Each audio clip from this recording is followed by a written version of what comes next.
News Sircilla సహకార urban bank chairman vice chairman ఎన్నికల్లో గులాబీ జెండా ఎగిరింది. మెజారిటీ డైరెక్టర్ స్థానాలతో పాటు చైర్మన్ వైస్ చైర్మన్ స్థానాలను బీఆర్ఎస్ కైవసం చేసుకుంది. బ్యాంకు ఎన్నికలు పార్టీ రహితంగా జరిగినప్పటికీ బీఆర్ఎస్, బీజేపీ, కాంగ్రెస్ ఈ ఎన్నికలను ప్రతిష్టాత్మకంగా తీసుకున్నాయి. మొత్తం 12 స్థానాలకు గాను 8 మంది బీఆర్ఎస్ పార్టీ బలపరిచిన అభ్యర్థులు గెలుపొందగా కాంగ్రెస్, బీజేపీ ఒక్కో స్థానాన్ని గెలుచుకున్నాయి. ఇద్దరు స్వతంత్ర అభ్యర్థులు గెలుపొందారు. ఇక ముచ్చటగా మూడవసారి బ్యాంకు పాలకవర్గ బాధ్యతలు బీఆర్ఎస్ పార్టీ బలపరిచిన అభ్యర్థులకు దక్కడంతో గులాబీ శ్రేణుల్లో ఉత్సాహం నెలకొంది.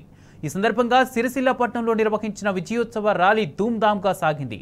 కాగా నూతనంగా ఎన్నికైన పాలకవర్గానికి బీఆర్ఎస్ వర్కింగ్ ప్రెసిడెంట్ కేటీఆర్ శుభాకాంక్షలు తెలిపారు.